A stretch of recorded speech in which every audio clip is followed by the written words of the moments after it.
By our best estimate, the incident at the temporary mission facility in Benghazi began at about 3:42 p.m. Eastern Daylight Time on September 11th. The embassy in Tripoli was notified of the attacks almost immediately, and within 17 minutes of the initial reports, about 3:59 p.m., AFRICOM directed an unarmed and unmanned surveillance aircraft that was nearby to reposition overhead the Benghazi facility. My understanding is that that UAV arrived about an hour and 11 minutes after the attack had begun and was focused on the primary facility there to try to determine what was taking place.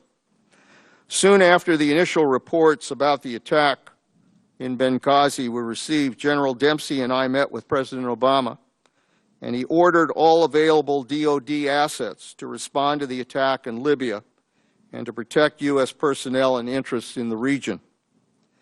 It's important to remember that in addition to responding to the situation in Benghazi, we were also concerned about potential threats to U.S. personnel in Tunis, Tripoli, Cairo, Sana'a, and elsewhere that could potentially require a military response. In consultation with General Dempsey and AFRICOM Commander General Ham, I directed several specific actions. First, we ordered a Marine Fleet Anti-Terrorism Secure Team, a FAST team, stationed in Spain to prepare to deploy to Benghazi. A second FAST platoon was ordered to prepare to deploy to the embassy in Tripoli. A special operations force, which was training in Central Europe, was ordered to prepare to deploy to an intermediate staging base in Southern Europe, at Sigonella. And a special operations force based in the United States was ordered to deploy to an intermediate staging base in Southern Europe as well, at Sigonella. Some have asked why other types of armed aircraft were not dispatched to Benghazi.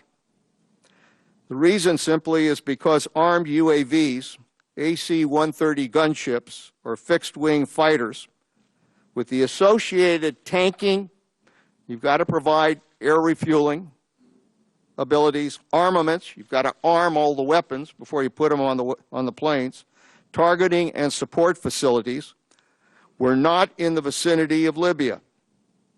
And because of the distance, it would have taken at least 9 to 12 hours, if not more, to deploy these forces to Benghazi. This was pure and simple, in the absence, as I said, of any kind of advance warning, a problem of distance and time. Frankly, even if we were able to get the F-16s or the AC-130s over the target in time, the mission still depends on accurate information about what targets they're supposed to hit. And we had no forward air controllers there. We had no commo, no communications with U.S. personnel on the ground. And as a matter of fact, we had no idea where the ambassador was at that point to be able to kind of conduct any kind of attacks on the ground.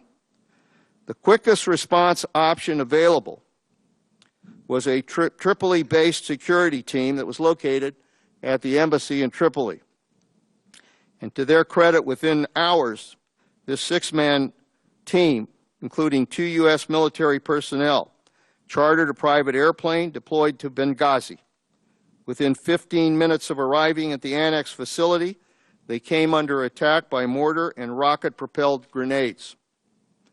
Members of this team, along with others at the annex facility, provided emergency medical assistance and supported the evacuation of all personnel.